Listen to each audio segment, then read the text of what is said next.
O Senhor esteja convosco. Proclamação do Evangelho de Jesus Cristo segundo João. Estava próxima a Páscoa dos judeus, e Jesus subiu a Jerusalém. No templo encontrou os vendedores de bois, ovelhas e pombas, e os cambistas que estavam aí sentados. Fez então um chicote de cordas e expulsou todos do templo, junto com as ovelhas e os bois. Espalhou as moedas e derrubou as mesas dos cambistas. E disse aos que vendiam pombas: tirai isso daqui. Não façais da casa de meu pai uma casa de comércio. Seus discípulos lembraram-se mais tarde que a Escritura diz: o zelo por tua casa me consumirá. Então os judeus perguntaram a Jesus: que sinal nos mostras para agir assim? Ele respondeu: destruí este templo, e em 3 dias eu o levantarei. Os judeus disseram: 46 anos foram precisos para a construção deste santuário, e tu o levantarás em 3 dias? Mas Jesus estava falando do templo do seu corpo. Quando Jesus ressuscitou, os discípulos lembraram-se do que ele tinha dito e acreditaram na Escritura e na palavra dele. Jesus estava em Jerusalém durante a festa da Páscoa. Vendo os sinais que realizava, muitos creram no seu nome. Mas Jesus não lhes dava crédito, pois ele conhecia a todos e não precisava do testemunho de ninguém acerca do ser humano, porque ele conhecia o homem por dentro. Palavra da salvação.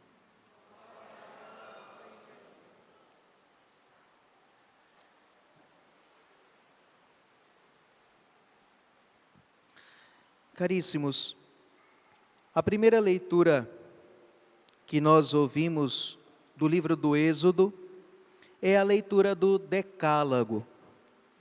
O Decálogo são os 10 mandamentos. Os 10 mandamentos, segundo a versão do livro do Êxodo.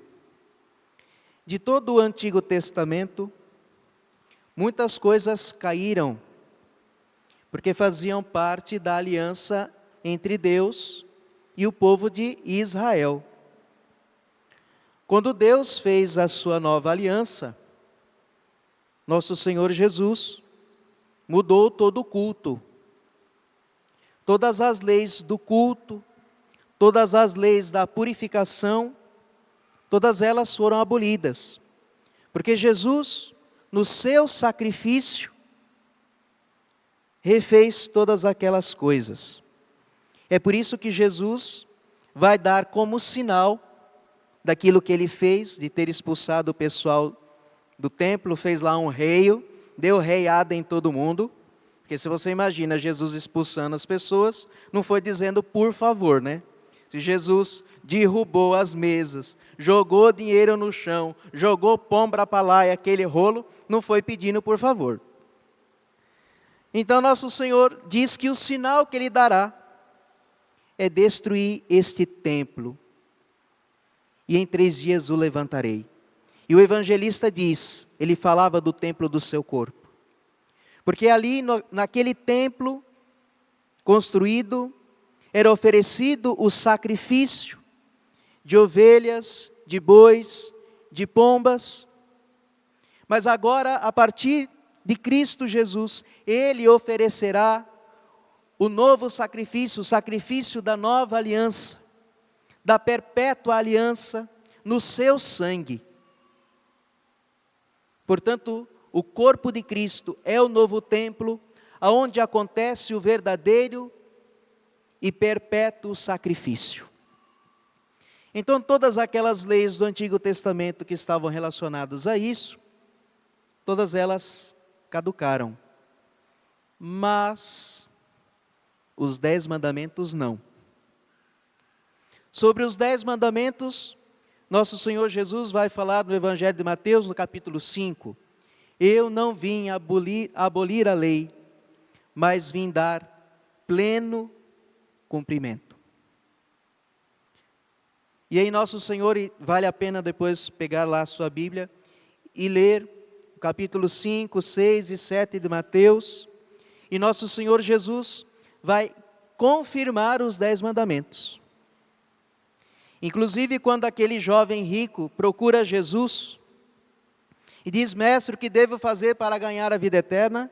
A resposta é: viva os mandamentos.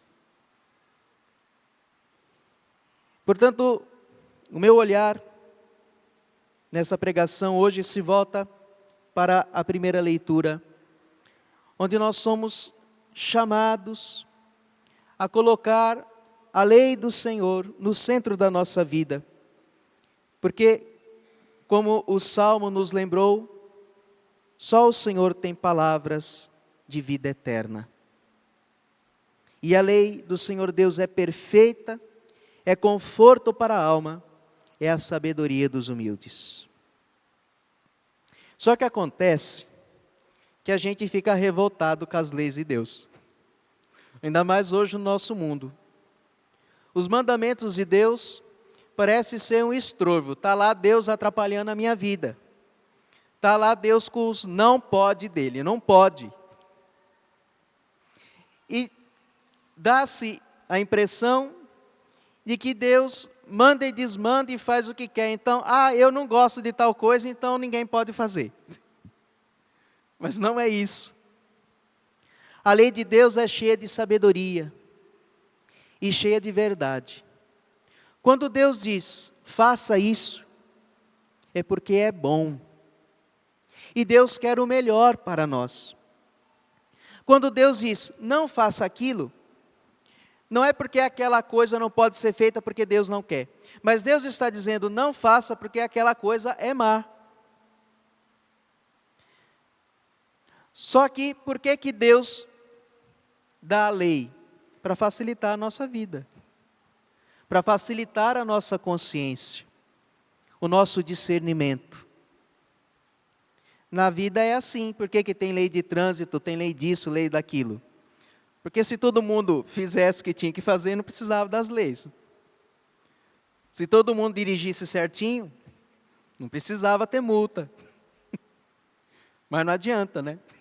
Tem que ter.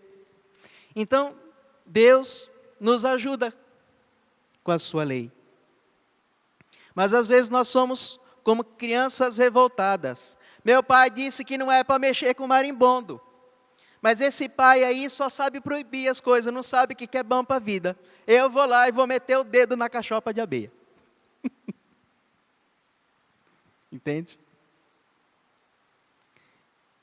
Então os mandamentos de nosso Senhor, que nosso Senhor veio para nos fazer viver plenamente. Jesus, com seu sacrifício na cruz, nos dá agora o Espírito Santo. E é o Espírito Santo, o seu amor, que nos faz viver a sua lei. E este é o segredo. Se a lei de Deus é só um não pode, então é difícil vivê-la. Mas quando eu entendo que esta lei é uma lei de amor, que é Deus me amando, e que eu devo amar Deus de volta, então a lei é uma graça. E é por isso que Deus nos dá o Espírito Santo, porque o Espírito Santo é o amor de Deus. A nova lei que Cristo institui é nos dar o Espírito Santo sobre os nossos corações, para nos convencer do amor. E então, a nossa obediência a Deus não é uma obrigação de temor, mas é uma obrigação de amor, próprio de quem ama, de quem se sabe amado.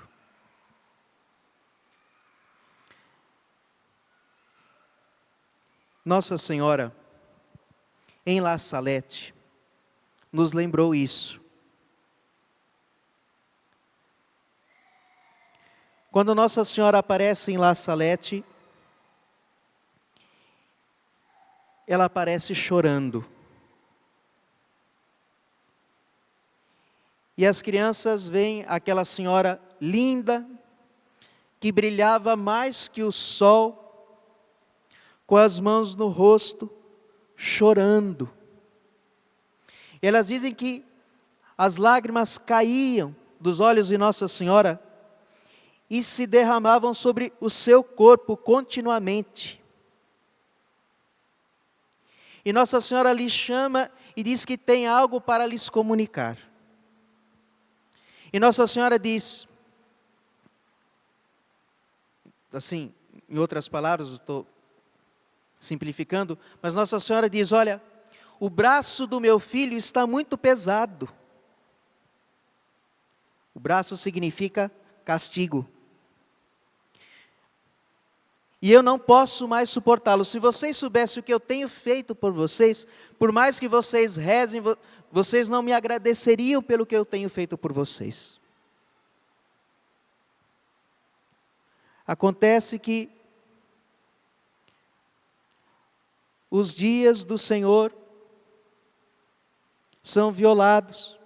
Nossa Senhora diz, no verão todo mundo trabalha no domingo e ninguém quer saber de ir na igreja. E no inverno, quando ninguém tem o que fazer, vão à missa, mas só para desdenhar das coisas de Deus. Os carroceiros blasfemam contra o nome de Deus e juram falso contra o nome de Deus. Durante a quaresma, as pessoas vão à quaresma como se fossem cães. Essas são as palavras de Nossa Senhora. A mensagem de Nossa Senhora de La Salete é bem quaresmal. Ou seja, Nossa Senhora apareceu chorando, porque os mandamentos de Deus, especialmente nesse caso os 3 primeiros, são violados. E Nossa Senhora chora e diz, meus filhos, me escutem. Ela disse, deveis dizer isso a todos. Então, neste tempo quaresmal, Nossa Senhora também intercede por nós, para que nós consigamos viver os mandamentos de Deus. Ela reza por nós. Ela também pede a Jesus que Ele nos dê a graça do Espírito Santo. Então peçamos nesta missa o Espírito Santo de amor sobre nós, para que impregnados do amor de Jesus, então a lei do Senhor seja para nós um ato de amor e de graça. Louvado seja nosso Senhor Jesus Cristo.